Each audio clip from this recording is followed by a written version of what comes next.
بن المغيرة بن البردزبة الجعفي البخاري رحمه الله تعالى ومتعنا بعلومه وبركاته آمين. قال: وقال الليث حدثني جعفر بن ربيعة عن عبد الرحمن بن هرمز عن أبي هريرة رضي الله عنه وعنهم عن رسول الله صلى الله عليه وسلم أنه ذكر رجل من بني إسرائيل سأل بعض بني إسرائيل أن يسرقه 1000 دينار فقال ائتني بالشهداء أشهدهم فقال كفى بالله أشهدهم فقال كفى بالله شهيدا فقال فأتني بالكفيل قال كفى بالله وكيلا قال صدقت فدفعها إليه إلى أجل مسمى فخرج إلى البحر فقضى حاجته ثم التمس مركبا يركبها يقدم عليه للأجل الذي أجله فلم يجد مركبا فأخذ خشبة فنقرها فأدخل فيها 1000 دينار وصحيفة منه إلى صاحبه ثم زجج موضعه ثم أتى بها إلى البحر فقال اللهم إنك تعلم أني كنت تسلفت فلانا 1000 دينار فسألني كفيلا فقلت كفى بالله كفيلا فرضي بك فسألني شهيدا فقلت كفى بالله شهيدا فرضي بك وإني جاهدت أن أجد مركبا أبعث إليه الذي له فلم أقدر وإني استودعتكها فرمى بها في البحر حتى ولجت فيه ثم انصرف وهو في ذلك يلتمس مركبا يخرج إلى بلده فخرج الرجل الذي كان أسلفه ينظر لعله مركبا جاء بماله فإذا بالخشبة التي فيها المال فأخذها لأهله حطربا فلما نسرها وجد المال والصحيفة ثم قدم الذي كان أسلفه فأتى ب1000 دينار فقال والله ما زلت جاهدا في طلب مركب ليأتيك بمالك فما وجدت مركبا قول الذي أتيت فيه قال هل كنت بعثت إلي شيئا قال أخبرك أني لم أجد مركبا قبل الذي جئت به قال فإن الله قد أدى عنك الذي بعثت في الخشبة فانصرف ب1000 دينار راشدا. بسم اللہ الرحمن الرحیم الحمد للہ رب العالمین والصلاة والسلام علی رسولہ الکریم وعلی آلہ واصحابہ اجمعین اما بعد. یہ وہ حدیث ہے جس کا مختصر طریق پہلے بھی گزرا ہے لیکن تفصیل کے ساتھ یہاں آ رہی ہے. حضرت ابو ہریرہ رضی اللہ تعالیٰ عنہ رسول اللہ صلی اللہ علیہ وسلم سے روایت کرتے ہیں کہ آپ نے فرمایا آپ نے ذکر کیا بنی اسرائیل کے ایک شخص کا جس نے بنی اسرائیل کے ہی کسی دوسرے شخص سے یہ سوال کیا تھا، یہ درخواست کی تھی کہ ان یسلفہ 1000 دینار، کہ وہ اس کو قرض دے دے 1000 دینار. فقال ائتنی بالشہداء، تو جس سے قرض مانگا تھا اس نے کہا کہ میرے پاس گواہ لے کر آؤ، اشہدہم، تاکہ میں ان کو گواہ بناؤں کہ تم نے مجھ سے قرض لیا ہے. تو فقال کفا باللہ شہیدا، تو اس نے کہا بھائی اللہ میاں ہی گواہ بننے کے لیے کافی ہے، میرے پاس کوئی اور گواہ نہیں ہے. فقال فأتنی بالکفیل، تو اس نے کہا کہ اچھا کوئی کفیل لاؤ، کوئی ضامن ہو کہ جو ضمانت لے اس بات کی کہ تم وقت پر ادائیگی کر دو گے. قال کفا باللہ وکیلا، تو اس نے کہا کہ اللہ ہی کافی ہے کفالت کے لیے، میرے پاس کوئی کفیل نہیں ہے.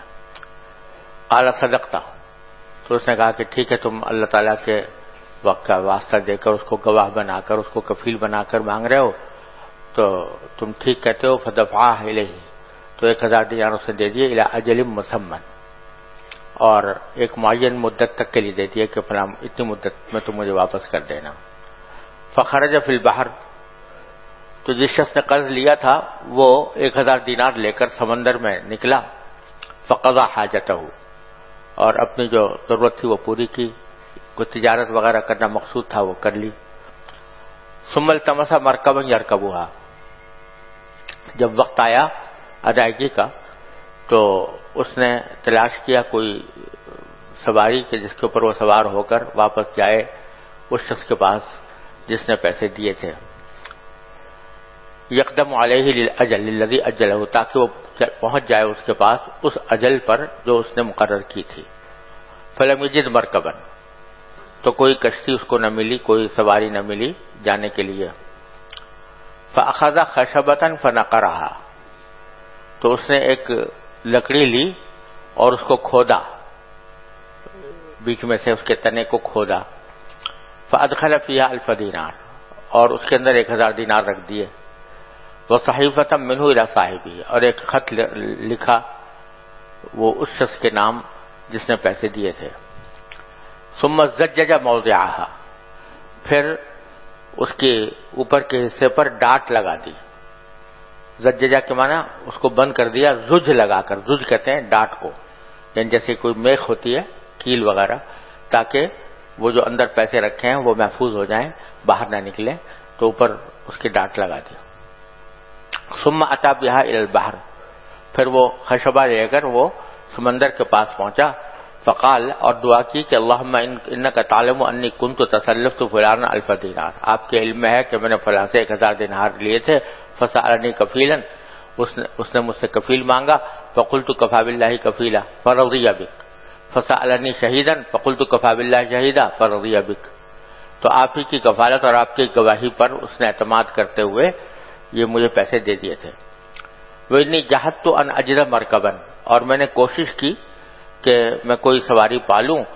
ابعث الیہ الذی لہ، تاکہ اس کے ذریعے جو پیسے اس کے واجب ہیں وہ میں اس کو بھیج دوں.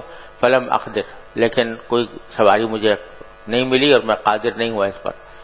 وإنی استودعتکھا، اور میں نے اب وہ یہ 1000 دینار آپ کے پاس امانت رکھ دیے ہیں. اللہ تعالیٰ سے کہہ رہا ہے کہ میں نے امانت رکھ دیا، اور اس میں خشبہ کے اندر. فرما بہا فی البحر، اور اس خشبہ کو اس نے سمندر میں پھینک دیا. حتی ولجت فی، یہاں تک کہ وہ لکڑی جو تھی وہ اس سمندر میں داخل ہو گئی. ثم انصرف، پھر واپس آ گیا وہ. وہو فی ذلک یلتمس مرکبا یخرج الی بلدہ، اس کے بعد بھی اس نے تلاش جاری رکھی کہ کوئی سواری ملے جو اس کو اپنے اس کے شہر تک پہنچا دے. فخرج الرجل الذی کان اسلفہ، اب ہوا یہ کہ وہ شخص جس نے کہ اس کو قرض دیا تھا، جو دائن تھا، تو وہ نکلا ایک دن. ینظر، وہ دیکھنے کے لیے کہ لعل مرکبا جاء بمالہ، کہ شاید کوئی سواری آئی ہو جو اس کا مال لے کر آ رہی ہو. فاذا بالخشبۃ التي فيها المال، تو اچانک اس نے دیکھا کہ ایک لکڑی آ رہی ہے تیرتی ہوئی، اس کے اندر مال تھا.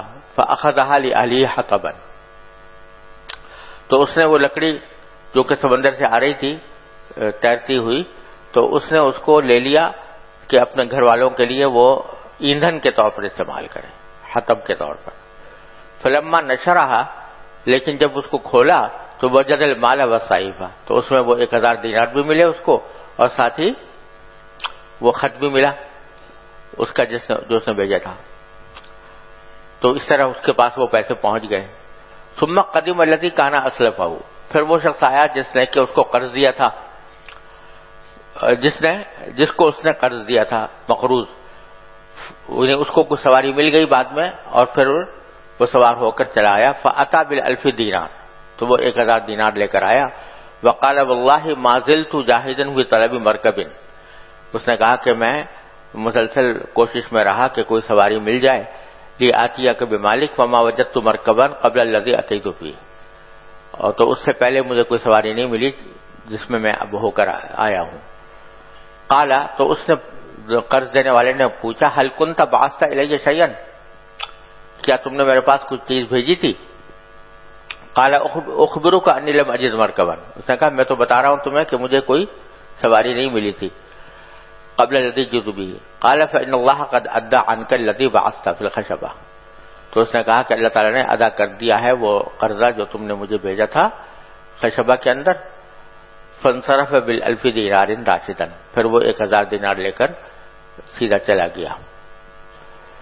تو مطلب یہ کہ اللہ تبارک و تعالیٰ نے اس کے حسن نیت کی وجہ سے اس کو یہ ایک معجزے کے طور پر ہی یہ بات ہوئی کہ وہ لکڑی جو ہے تیرتی ہوئی مقرض کے پاس پہنچ گئی، اور اس نے اس سے اپنا قرضہ وصول کر لیا. یہ حدیث امام بخاری سے لائے ہے صرف کہ کفیل مانگا تھا نا اس نے، تو اس نے کہا کفا باللہ شہیدا، تو کفالت کے باب میں اس وجہ سے اس کو لے کر آیا ہے.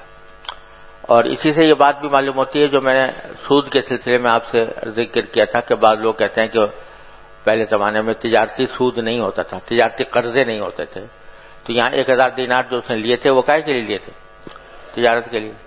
جی باب قول الله والذين عقدت أيمانكم فآتوهم نصيبهم. وبه قال حدثنا سلط بن محمد قال حدثنا أبو أسامة عن أدريس عن طلحة بن مصرف عن سعيد بن جبير عن ابن عباس رضي الله عنهما وعنهم ولكل جعلنا موالي قال ورثة والذين عقدت أيمانكم كان المهاجرون لما قدموا المدينة على النبي صلى الله عليه وسلم يرث المهاجر الأنصاري دون ذوي رحمه يرث المهاجر الأنصاري دون ذوي رحمه للأخوة التي أخى النبي صلى الله عليه وسلم فلما نزلت ولكل جعلنا موالي نسخ ثم قال والذين عقدت أيمانكم إلا النصر والرفادة والنصيحة وقد ذهب الميراث ويوصى له. یہ اس آیت کریمہ کی تفسیر کر رہے ہیں کہ والذین عقدت ایمانکم فآتوہم نصیبہم. حضرت عبداللہ بن عباس رضی اللہ عنہ کی روایت ہے. پہلے اس کو خلاصہ سمجھ لو پھر ترجمہ کریں گے. خلاصہ یہ ہے کہ جب شروع میں مہاجرین مکہ مکرمہ سے ہجرت کر کے مدینہ منورہ آنے شروع ہوئے تو مہاجرین کی صورت یہ تھی کہ اکیلا ایک شخص خاندان کا ایک آدمی آ گیا ہجرت کر کے مدینہ منورہ. اس کے سارے اعزاء اقربا جو ہیں وہ مکہ مکرمہ میں ہیں اور وہ کسی انصاری کے ساتھ مواخات حضور نے قائم فرما دی. اس کو بھائی بنا دیا. تو شروع میں یہ ہوتا تھا, یہ حکم تھا کہ جس انصاری کے ساتھ مواخات قائم کی گئی ہے مہاجر کی, تو مہاجر کا اس کو وارث بھی قرار دے دیا گیا تھا. یعنی اگر مہاجر کا انتقال ہو جائے تو اس کے جو اصل ورثہ ہیں وہ تو وہاں ہیں مکہ مکرمہ میں. بہت سے کافر بھی تھے اس میں, تباین دارین کی وجہ سے وہ وارث نہیں بن سکتے. تو جن کے ساتھ مواخات قائم کی تھی ان کو وارث بنا دیا. یعنی اگر ان کا انتقال ہو جائے تو اس کا ترکہ جو ہے وہ اس انصاری کو ملے گا جس انصاری کے گھر میں وہ مقیم ہے اور جس کے ساتھ اس کی مواخات قائم ہے. یہ شروع میں حکم تھا. اور یہ معنی ہے والذین عقدت ایمانکم فآتوہم نصیبہم, کہ جن کے ساتھ تمہاری ایمان کا عقد ہو گیا ہے یعنی ولا کا ولاء الموالات قائم ہو گئی ہے, تو ان کو ان کا حصہ دو. یعنی میراث میں مہاجر کی میراث میں انصاری کو حصہ دیا جائے. لیکن بعد میں جب ہجرت کا معاملہ بہت آگے بڑھ گیا اور مہاجرین کے اپنے جو رشتہ دار تھے ورثہ تھے وہ بھی ہجرت کر کے مدینہ منورہ آ گئے, تو پھر یہ حکم منسوخ ہو گیا کیونکہ اب ان کے اصل حقیقی وارث موجود تھے. لہذا اس وقت میں پھر یہ فرمایا گیا کہ لکل جعلنا موالیہ مما ترک الوالدان والاقربون. تو اب جو ہے میراث جو ہے وہ حسب قاعدہ ان کے جو اصل وارث ہیں ان کو ملے گی. ارے سمجھے نا.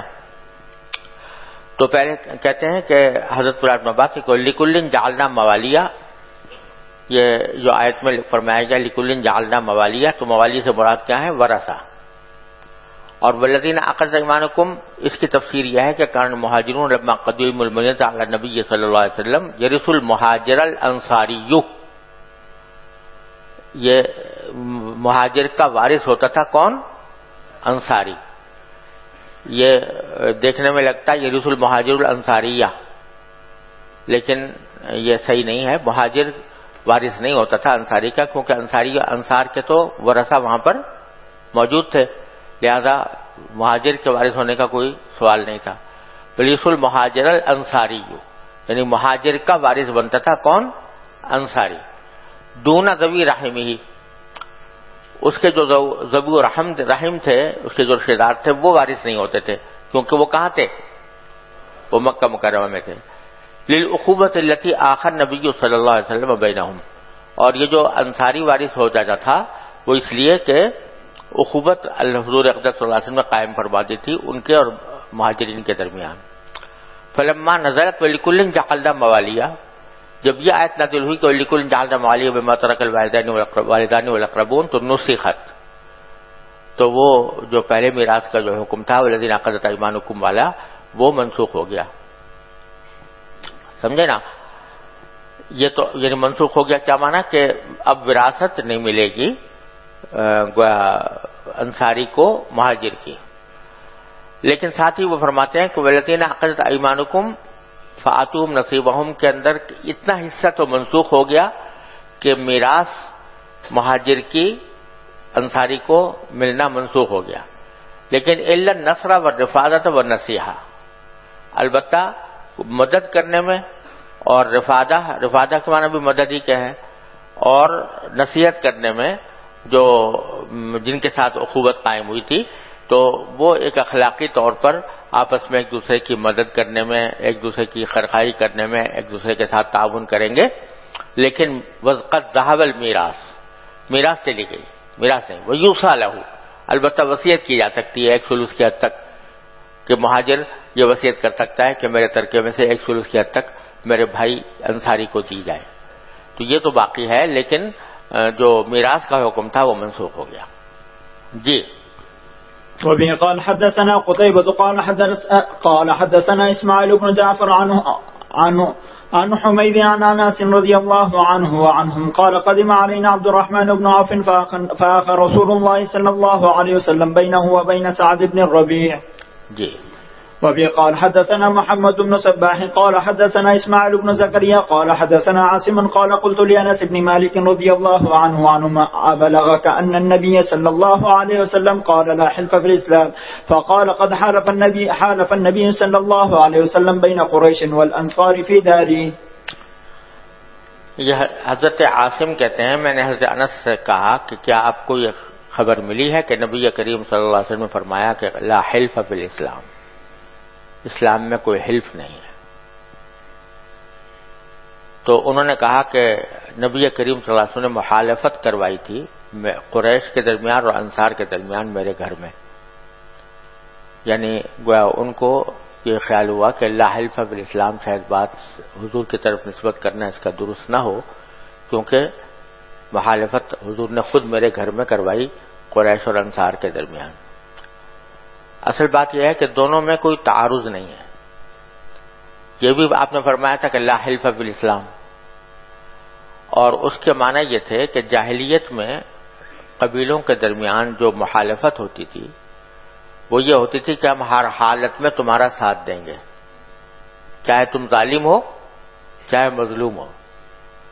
جب تمہاری کسی سے لڑائی ہوگی تو ہم تمہاری مدد کریں گے، چاہے تم وہ لڑائی ظلمن کر رہے ہو یا مظلوم بن کر رہے ہو، دفاع کے لیے کر رہے ہو. تو گویا حق و باطل سے غرض نہیں تھی، غرض یہ تھی کہ ہم دونوں ایک دوسرے کی مدد کریں گے ہر حال میں. یہ جاہلیت میں اس قسم کی محالفت ہوا کرتی تھی.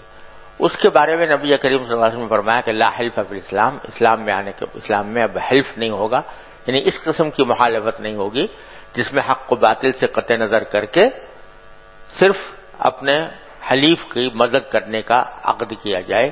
یہ اب اسلام میں ختم ہو گئی.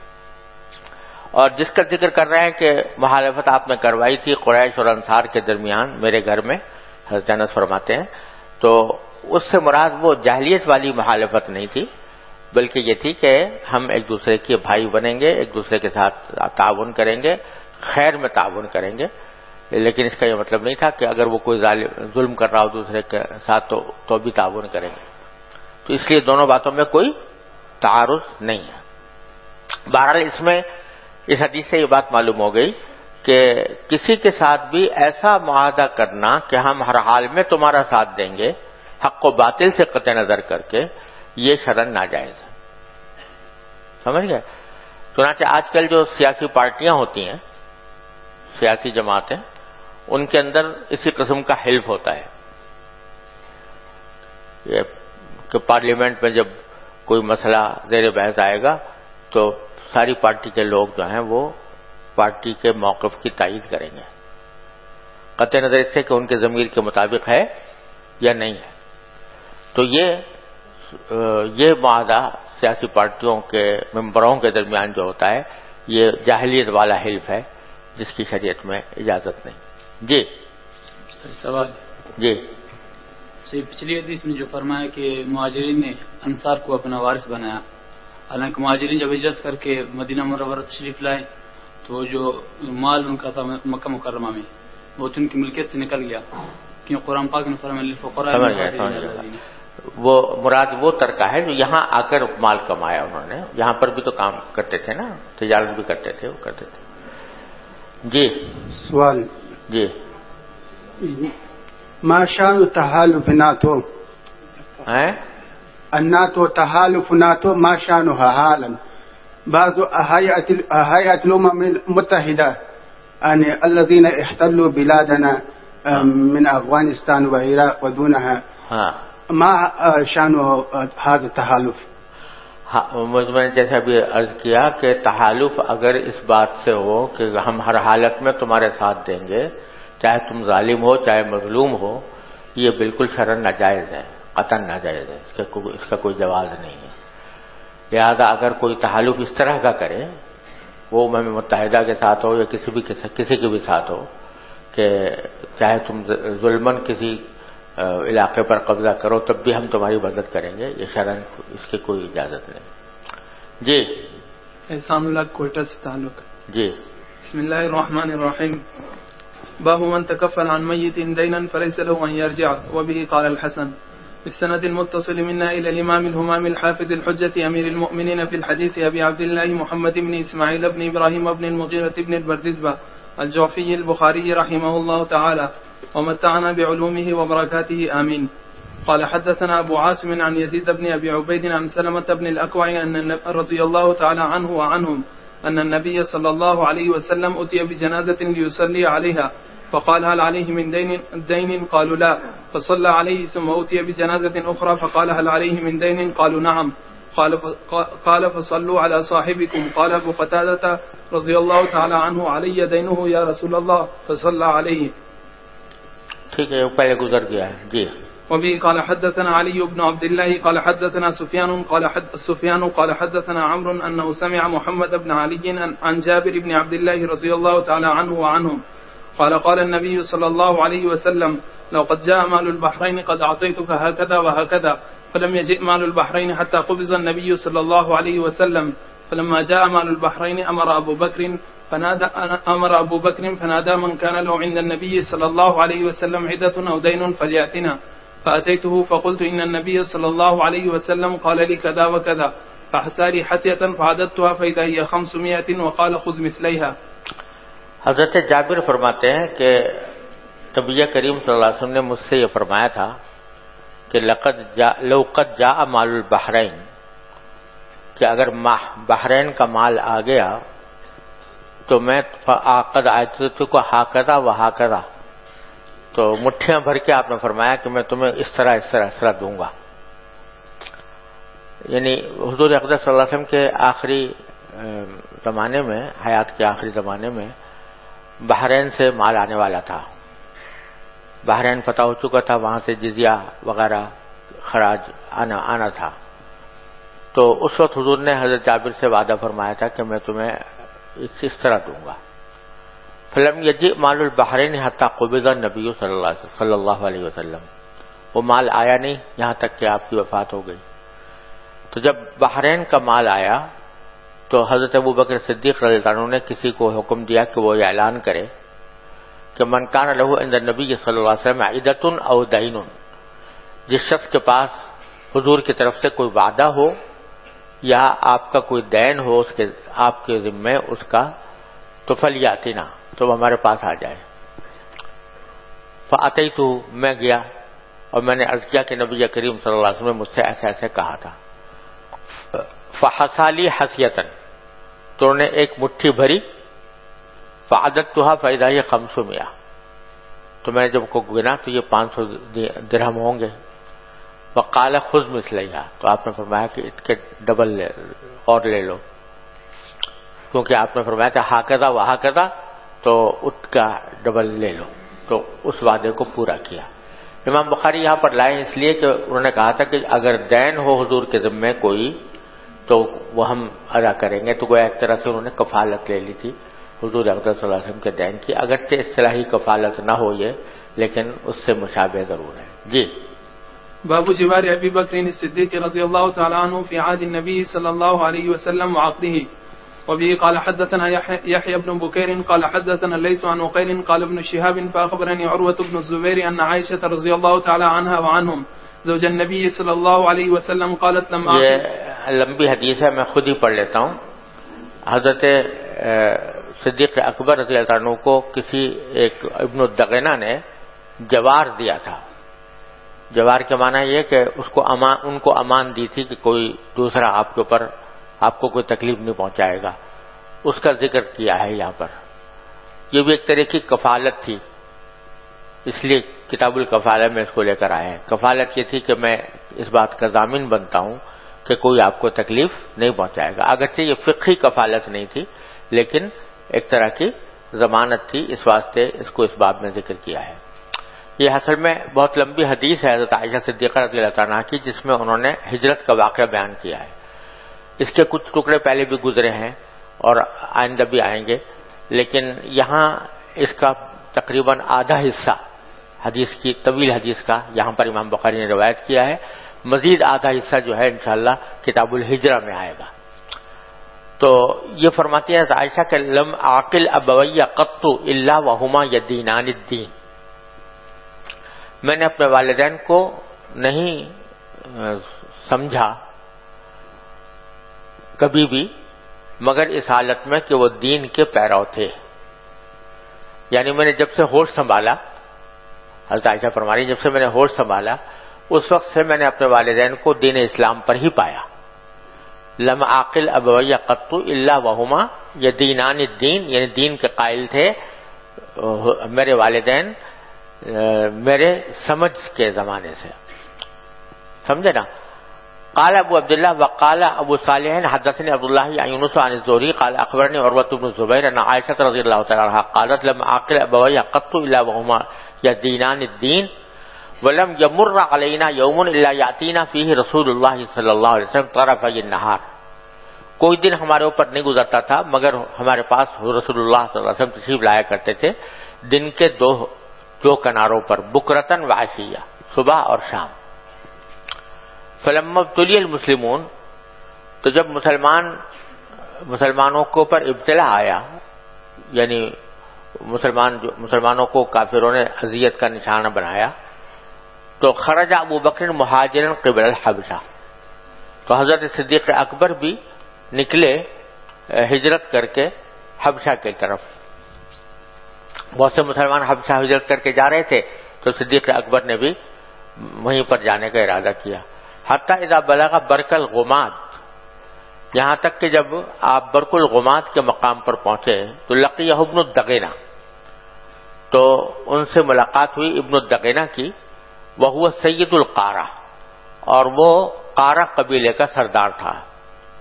فقال این تريد یا ابا بکر، فقال ابو بکر اخرجنی قومی، انہوں نے کہا کہ مجھے میری قوم نے نکال دیا ہے. وانا اريد ان اسیح فی الارض، اور میں چاہتا ہوں کہ اب زمین کے اندر سیاحت کروں. واعبد ربی، اور اپنے پروردگار کی عبادت کروں. قال ابن الدغینہ، تو اس پر ابن الدغینہ نے کہا کہ ان مثلک لا یخرج ولا یخرج، تم جیسے آدمی نہ نکلتے ہیں اپنے وطن سے اور نہ ان کو نکالا جاتا ہے، مطلب تم ایسے آدمی نہیں ہو کہ تم کو نکالا جائے. فإنك تكسب المعدوم وتصل الرحم وتحمل الكل وتقري الضيف وتعين على نوائب الحق. یہ بیان ہی وہ الفاظ استعمال کیے ابن الدغینہ نے صدیق اکبر کے لیے جو حضرت خدیجہ الکبریٰ رضی اللہ تعالیٰ نے حضور اقدس صلی اللہ علیہ وسلم کو تسلی دینے کے لیے کہے تھے. بیان ہی وہی الفاظ ہیں. تو یہ صدیق کا مقام ہے کہ نبی کے جو اوصاف بیان کیے گئے تھے وہ بالکل لفظ بلفظ صدیق کے اوپر پورے ہو رہے ہیں. تو وہ انا لکا جار، اور ابن الدغینہ نے کہا کہ میں تمہارا کفیل ہوں، ضامن ہوں، یعنی میں اس کی ذمہ داری لیتا ہوں کہ کوئی تمہیں تکلیف نہیں پہنچائے گا. فرجع، لہذا واپس چلے جاؤ. فاعبد ربک ببلادک. فرتحل ابن الدغینہ فرجع مع ابی بکر، تو ابن الدغینہ بھی واپس آئے اور صدیق اکبر کو واپس لے کر آئے.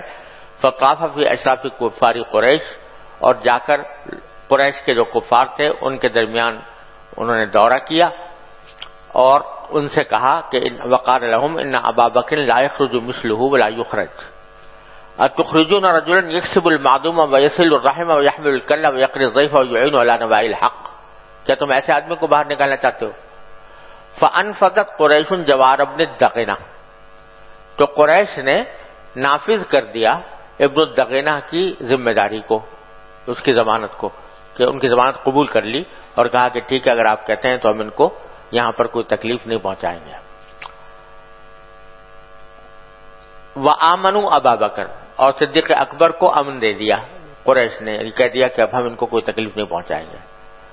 وقالوا لابن الدغنہ، البتہ انہوں نے ابن الدغنہ سے کہا کہ مر ابا بکر فلیعبد ربہ فی دارہ، ابو بکر کو یہ کہو کہ وہ اپنے پروردگار کی عبادت بے شک کرے اپنے گھر میں، فلیصلی ولیقرأ ما شاء، اپنے گھر میں رہتے ہوئے چاہے وہ نماز پڑھیں چاہے جو چاہے پڑھیں، ولا یؤذینا بذلک، لیکن ہمیں تکلیف نہ دیں، ولا یستعلن بہ، اور علانیہ یہ کام نہ کریں، علانیہ نماز پڑھنا، علانیہ تلاوت کرنا، اس سے پرہیز کریں۔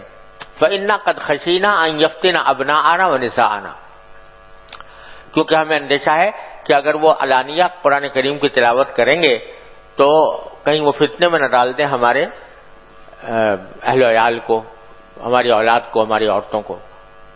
قال ذلك ابن الدغنہ لابی بکر، تو چنانچہ ابن الدغنہ نے یہ بات ابو بکر صدیق رضی اللہ عنہ سے بھی کہہ دی کہ بھئی آپ اپنے گھر کے اندر عبادت کیجئے اور باہر علانیہ نہ کیجئے۔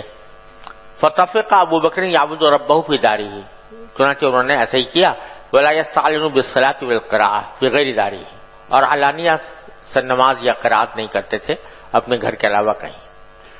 ثم بدا لابی بکر، پھر ابو بکر صدیق رضی اللہ عنہ کی یہ رائے ہو گئی، بدا لہو کے معنی ہے اس کی رائے ہو گئی، تو ان کی یہ رائے ہو گئی، فابتنا مسجدا بفناء دارہ، تو اپنے گھر کے فنا میں انہوں نے ایک مسجد بنا لی، یعنی نماز پڑھنے کی جگہ، گھر سے باہر جو فنا ہوتی ہے اس کے اندر۔ وبرزا، اور وہاں پر باہر نکل کر آ گئے، فکان یصلی فیہ ویقرأ القرآن، تو وہاں نماز بھی پڑھتے، قرآن کریم کی تلاوت بھی کرتے۔ فیتقصف علیہ نساء المشرکین وابناؤہم، تو ان کے اوپر جمع ہو جاتے تھے مشرکین کی عورتیں اور ان کے بیٹے، ویعجبون منہ، ان کو یہ نماز پڑھتے دیکھتے، تلاوت کرتے دیکھتے تو کچھ حیرت کرتے تھے۔ وینظرون الیہ وکان ابو بکر رجلا بکاء لا یملک دمعہ حین یقرأ القرآن، اور حضرت صدیق اکبر بہت رونے والے بزرگ تھے اور اپنے آنسوؤں پر قابو نہیں رکھ سکتے تھے جب وہ تلاوت کرتے تھے، تو اس لیے رو رو کر تلاوت کرتے تھے، تو وہ منظر لوگوں کو بڑا عجیب لگتا تھا۔ فافزع ذلك اشراف قریش من المشرکین، تو اس چیز نے گھبرا دیا قریش کے اشراف کو مشرکین میں سے۔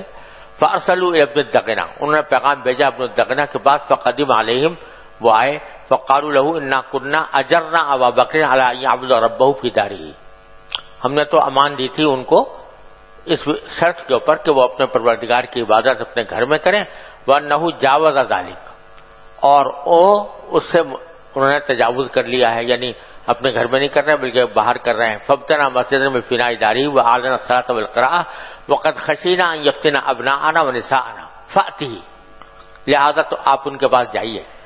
فإن أحب أن يقتصر على أن يعبد ربه في داره فعل، تو اگر وہ اس بات کو پسند کریں کہ وہ اکتفا کریں اپنے پروردگار کی عبادت پر فی دارہ، اپنے گھر میں، فعل، تب تو وہ ایسا کریں۔ وَإِنْ أَبَى إِلَّا أَن يُعْلِنَ، اور اگر وہ انکار کرے ہر بات سے سوائے اس بات کے کہ وہ علانیہ یہ عبادت وغیرہ کریں، فَسَلْهُ أَن يَرُدَّ إِلَيْكَ ذِمَّتَكَ، تو ان سے آپ سوال کیجئے کہ آپ نے جو ان کی ذمہ داری لی تھی وہ آپ کو لوٹا دیں۔ فَإِنَّا كَرِهْنَا أَن نُغْفِرَكَ، کیونکہ ہمیں یہ بات ناپسند ہے کہ ہم آپ کی ذمہ داری کی بے حرمتی کریں۔ اغفر یغفر اغفارن کے معنی ہے بے حرمتی کرنا، اور خاص طور سے ذمہ کے ساتھ یہ لفظ آتا ہے کہ اگر کسی شخص نے کسی بات کی ذمہ داری لے لی ہے اور دوسرا اس کی خلاف ورزی کرے تو اس کو اغفار کہتے ہیں۔ تو ہمیں یہ پسند نہیں ہے کہ جس شخص کا ذمہ آپ نے لیا ہے وہ آپ کی ذمہ داری کی ہم بے حرمتی کر کے اس کو تکلیف پہنچائیں، اس سے آپ کی بے عزتی ہوگی، اس واسطے ہم یہ پسند نہیں کرتے۔ وَلَسْنَا مُقِرِّينَ لِأَبِي بَكْرٍ الاستعلان، دوسری طرف ہم برداشت نہیں کر سکتے، ہم اقرار نہیں کر سکتے، برقرار نہیں رکھ سکتے ابو بکر کو علانیہ عبادت کرنے پر، یعنی وہ جو علانیہ عبادت کر رہے ہیں اس کو ہم برداشت نہیں کر سکتے، اس کی تائید نہیں کر سکتے۔ قالت عائشہ فأتى ابن الدغنة ابا بکر، چنانچہ ابن الدغنة آئے ابو بکر کے پاس، فقال قد علمت الذي عاقدت لك عليه، آپ کو پتا ہے کہ میں نے کس بنیاد پر آپ کے ساتھ معاہدہ کیا تھا۔ فإما أن تقتصر على ذلك وإما أن ترد إلي ذمتي، تو یا تو اسی کے اوپر آپ برقرار رہیں کہ اپنے گھر میں عبادت کیا کریں، ورنہ کیا کریں، میری ذمہ داری مجھے واپس کر دیں۔ فإني لا أحب أن تسمع العرب، کیونکہ میں یہ پسند نہیں کرتا کہ عرب کے لوگ یہ بات سنیں، انی اخفرت فی رجل عقدت له، کہ میری بے حرمتی کی گئی ہے کسی ایسے شخص کے بارے میں جس کے ساتھ میں نے عقد کیا تھا ذمہ داری کا۔ تو اس کے جواب میں حضرت ابوبکر نے فرمایا قال ابوبکر انی ارد الیک جوارک، میں تمہارے ذمہ داری کو واپس کرتا ہوں، وارضی بجوار اللہ ورسول اللہ صلی اللہ علیہ وسلم، اور اللہ کے ذمہ داری پر راضی ہوں۔ ارضی بجوار اللہ ورسول اللہ صلی اللہ علیہ وسلم فی یومئذ بمکہ، نہیں، ارضی بجوار اللہ، میں اللہ کی امان کے اوپر راضی ہوں، ورسول اللہ صلی اللہ علیہ وسلم یومئذ بمکہ، اور حضور اس وقت مکہ مکرمہ ہی میں تشریف فرما تھے۔ فقال رسول اللہ صلی اللہ علیہ وسلم قد اریت دار ہجرتکم، تو اسی زمانے میں حضور اقدس صلی اللہ علیہ وسلم نے یہ ارشاد فرمایا تھا مسلمانوں سے کہ مجھے دکھایا گیا ہے تمہارے ہجرت کا گھر، یہاں تمہیں ہجرت کر کے جانا ہے۔ رأیت سبخۃ ذات نخل، میں نے ایک شور زمین دیکھی ہے، سبخہ، یہ سبخہ کہتے ہیں شور زمین جس میں کھیتی باڑی نہیں ہو سکتی نا، نمک والی زمین ہے، ٹھور والی، یعنی جس کو شور زمین کہتے ہیں، وہ دیکھیے ذات نخلین، جس میں نخلستان بھی بہت ہے، بین اللابتین، اور وہ دو لابوں کے درمیان ہے۔ لابا یہ حرہ کو کہتے ہیں، اور مکہ مکرمہ میں حرے بہت ہیں، یعنی کالے کالے پتھروں کی زمین۔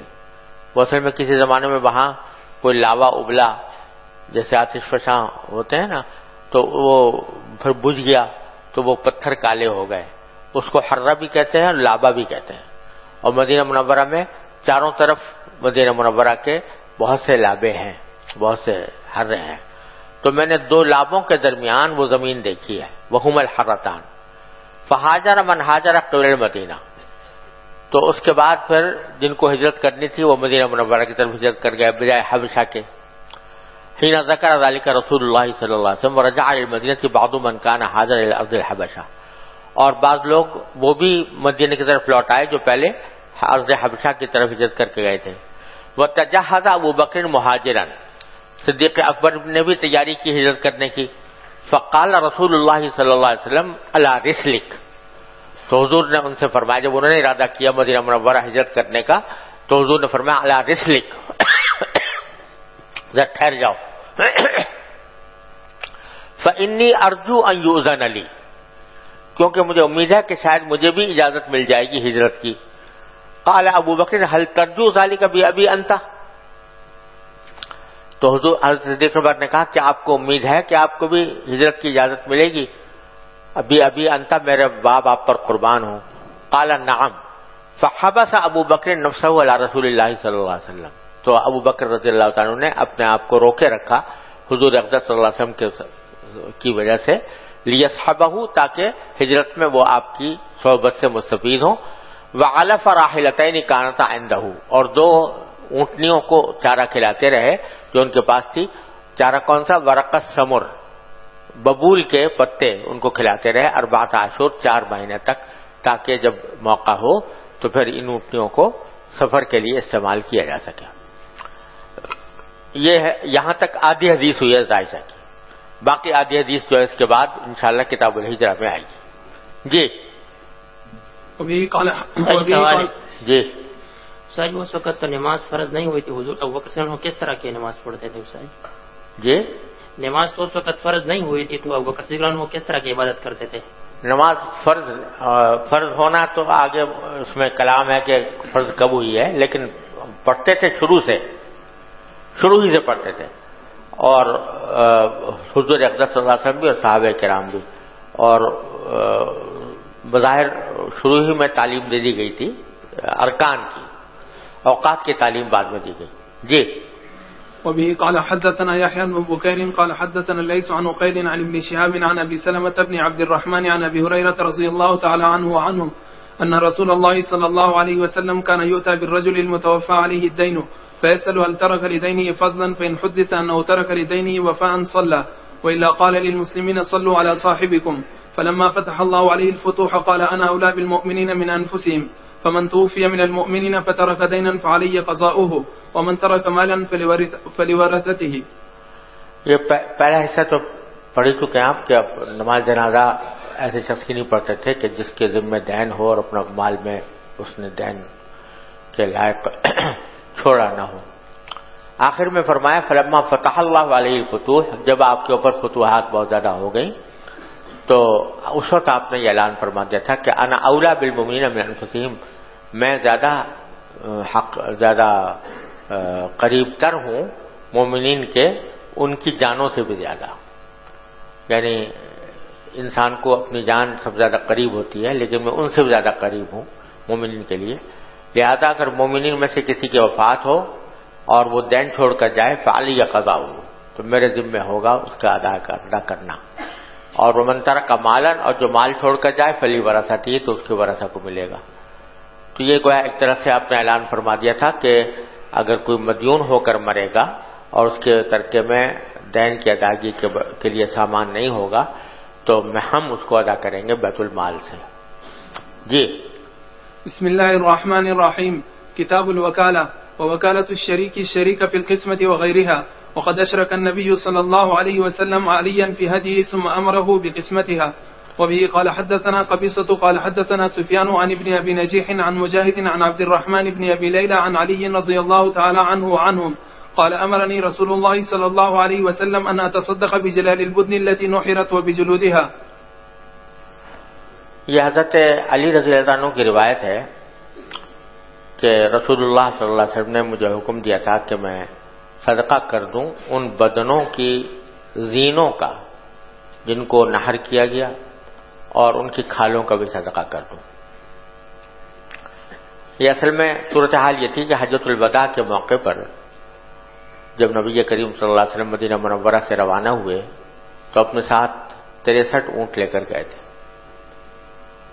جو قربان کرنے تھے حج کے دوران.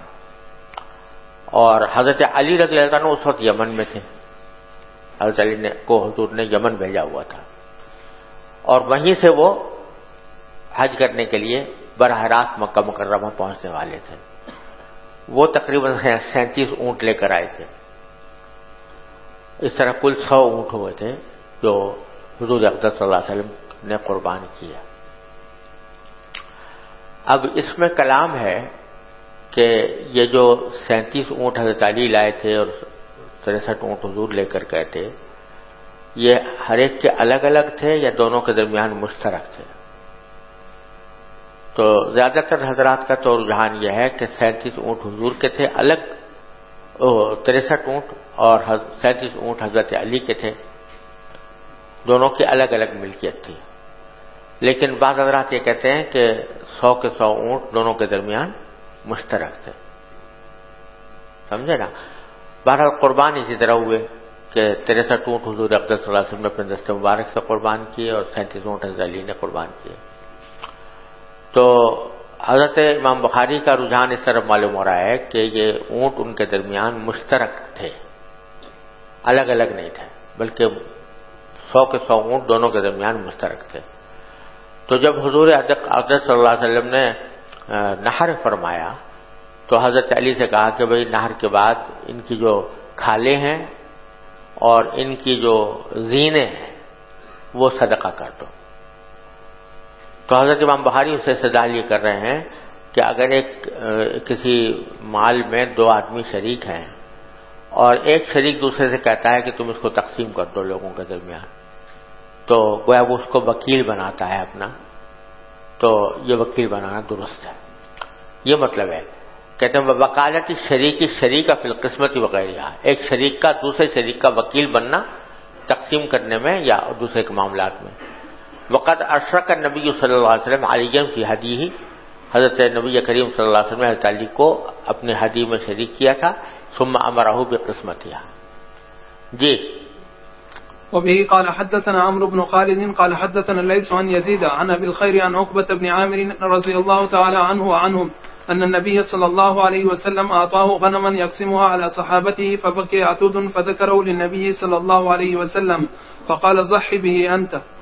حضرت عقبہ بن عامر رضی اللہ عنہ فرماتے ہیں کہ نبی کریم صلی اللہ علیہ وسلم نے ان کو کچھ بکریاں دی تھیں تقسیم کرنے کے لیے صحابہ میں، کہ یہ صحابہ میں تقسیم کر دو. تو انہوں نے سب تقسیم کر دی. فبقی عتود، تو ایک بکری باقی رہ گئی، چھوٹی بکری کا بچہ. عتود بچے کو کہتے ہیں. فذکرہ لنبی صلی اللہ علیہ وسلم، تو حضور سے ذکر کیا کہ اور تو سب تقسیم کر دیا، ایک بکری کا بچہ رہ گیا ہے. تو آپ نے فرمایا کہ ضحی بہ انت، تم اس کی قربانی کر دو. تو ایک بات تو اس میں یہ ہے کہ وہ بچہ تھا اور وہ پورے سال کا نہیں تھا، تو ویسے عام حالات میں اس کی قربانی نہیں ہوتی، لیکن حضور اقدس صلی اللہ علیہ وسلم نے خاص طور پر ان کی خصوصیت کے طور پر ان سے کہہ دیا کہ تم اس کی قربانی کر رہے ہو. لیکن امام بخاری یہاں پر جو لائے ہیں وہ ذرا کچھ پیچیدہ ہی سی بات ہے کہ کس طرح اس کا تعلق ہے وکالت سے کہ شریک کا وکیل بنے تقسیم میں. یہ کچھ پوری طرح واضح نہیں ہے، کیونکہ حضور اقدس صلی اللہ علیہ وسلم نے بکریاں دی، تو اس حد تک تو بات ٹھیک ہے کہ حضور نے بکریاں دے کر ان کو وکیل بنا دیا تقسیم کا. اس حد تک تو بات ٹھیک ہے. لیکن اس کو یہ کہنا کہ ایک شریک دوسرے شریک کا وکیل بن رہا ہے، یہ بات اس میں واضح نہیں ہوتی. بظاہر صرف مطلق وکالت کی حد تک یہ حدیث ہے جو وکالت پر دلالت کرتی ہے کہ تقسیم کے اندر دوسرے کو وکیل بنایا جا سکتا ہے. جی. بسم اللہ الرحمن. آگے جو حدیث ہے باب ہے اذا وکر مسلم حربیا فی دار الحرب و فی دار الاسلام جازا. وہ بتلانا چاہ رہے ہیں کہ مسلمان جو ہے کسی حربی کو وکیل بنا سکتا ہے، کسی معاملے میں بھی اپنا وکیل بنا دے، بیع میں، شرع میں، دارالحرب میں بھی اور دارالاسلام میں بھی. اور استدلال کر رہے ہیں حضرت عبد الرحمن بن عوف کے واقعے سے کہ انہوں نے امیہ بن خلف کے ساتھ معاہدہ کیا ہوا تھا. یہ آپ مغازی کے اندر پڑھ چکے ہوں گے کہ امیہ بن خلف کے ساتھ معاہدہ کر رکھا تھا. تو امیہ بن خلف کو گویا اپنا وکیل بنایا ہوا تھا بہت سے معاملات کے لیے، حالانکہ امیہ بن خلف مشرک تھا اور حربی تھا، کیونکہ دارالحرب میں تھا، مکہ مکرمہ سے دارالحرب تھا. تو بس وہ واقعہ ذکر کیا ہے، پڑھ چکے ہیں، بس عبارت پڑھ لیجیے. جی. بسم الله الرحمن الرحيم. بالسند المتصل منا إلى الإمام الهمام الحافظ الحجة أمير المؤمنين في الحديث أبي عبد الله محمد بن إسماعيل بن إبراهيم بن المغيرة بن البردزبة الجعفي البخاري رحمه الله تعالى ومتعنا بعلومه وبركاته آمين. قال حدثنا عبد العزيز بن عبد الله قال حدثنا يوسف بن الماجشون عن صالح بن إبراهيم بن عبد الرحمن بن عوف عن أبيه عن جده عبد الرحمن بن عوف رضي الله تعالى عنه وعنهم قال كاتبت أمية بن خلف كتابا بأن يحفظني في صاغية بمكة فأحفظه في صاغيته بالمدينة فلما ذكرت الرحمن قال لا أعرف الرحمن كاتبني باسمك الذي كان في الجاهلية فكاتبته عبد عمرو فلما كان يوم بدر خرجت إلى جبل لأحرزه حين نام الناس فأبصره بلال رضي الله عنه فخرج حتى وقف على مجلس الأنصار فقال أمية بن خلف لا نجوت إن نجا أمية فخرج معه فريق من الأنصار في آثارنا فلما خشيت أن يلحقون خلقت لهم ابنه ليشغلهم فقتلوه ثم أبوا حتى يتبعون وكان رجلا ثقيلا فلما أدركونا قلت له اترك فبرك فألقيت عليه نفسي لأمنعه فتخللوه بالسيوف من تحتي حتى قتلوه وأصاب أحدهم رجلي بسيفه وكان عبد الرحمن بن عوف يرينا ذلك الأثر في ظهر قدمه. قال أبو عبد الله سمع يوسف صالحا وإبراهيم أباه. جی. باب الوكالة بالصرف والميزان وقد وكل عمر وابن عمر في الصرف. وبه قال حدثنا عبد الله بن يوسف قال أخبرنا مالك عن عبد المجيد بن سهيل بن عبد الرحمن بن عوف عن سعيد بن المسيب عن أبي سعيد الخدري وأبي هريرة رضي الله تعالى عنه وعنهم أن رسول الله صلى الله عليه وسلم استعمل رجلا على خيبر فجاءهم بتمر جنيب. قال أكل تمر خيبر هكذا؟ قال إنا لنأخذ الصاع بالصاعين والصاعين بالثلاثة. فقال لا تفعل بيع الجمع بالدراهم ثم ابتع بالدراهم جنيبا. وقال في الميزان مثل ذلك. یہ حدیث تو پہلے گزر گئی ہے. یہاں پر ایک تو یہ جملہ ہے وقال فی المیزان مثل ذلک، یہ حنفیہ کی دلیل ہے اس بارے میں کہ علت جو ہے اموال ربویہ میں تفاضل کے ناجائز ہونے کی وہ وزنی ہونا ہے، کیونکہ آپ نے میزان کے بارے میں یعنی وزنی چیزوں کے بارے میں بھی ویسا ہی حکم دیا. اور دوسری بات یہ کہ لیکن اس حدیث کا تعلق وکالت سے کیا ہے یہ بات واضح نہیں ہو رہی، کیونکہ حضور اقدس صلی اللہ علیہ وسلم نے اگرچہ ان سے کہا کہ بھئی تم جمع کو دراہم سے بیچ دو اور پھر دراہم سے جنیب کو خرید لو، تو یہ ایک مسئلے کا بیان تھا، کوئی وکیل نہیں بنایا حضور اقدس صلی اللہ علیہ وسلم نے، تو یہ تصرف ظاہر نہیں ہو رہا.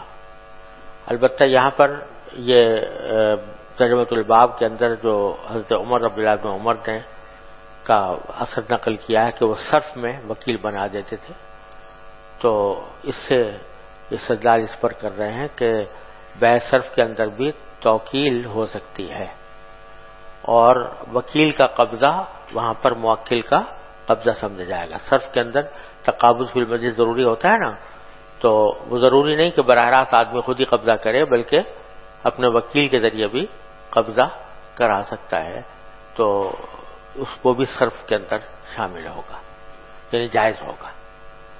لیکن اس حدیث کا تعلق کیا ہے ابھی تک یہ بات واضح نہیں ہوئی. شراح بھی پریشان ہے کہ یہ کس طرح اس کا وکالت سے کیا تعلق ہے، سمجھے نا، وکالت سے تعلق. ہاں حضور نے مسئلہ ضرور بیان کیا کہ بھئی جمع کو بیچ دو دراہم کے عوض دراہم سے پر جنیب خرید لو، یہ مسئلہ بیان کرنا ہے، اس کو توکیل قرار دینا مشکل ہے. لیکن ہو سکتا ہے امام بخاری کے ذہن میں یہ بات ہو کہ چونکہ یہ مسئلہ بیان کیا ہے تو جس طرح یہ کام خود کر سکتے ہیں اسی طرح وکیل بنا کر بھی کر سکتے ہیں. واللہ اعلم. جی. باب اذا ابصر الراعي والوكيل شاة او الوكيل شاة تموت او شيئا يفسد ذبح واصلح ما يخاف الفساد. یہ کہہ رہے ہیں کہ اگر کوئی چرواہا لوگوں کی بکریاں چراتا ہے تو وہ بکریاں اس کے پاس امانت ہیں اور وہ ان کی طرف سے ایک طرح سے وکیل ہے بکریاں چرانے کے لیے.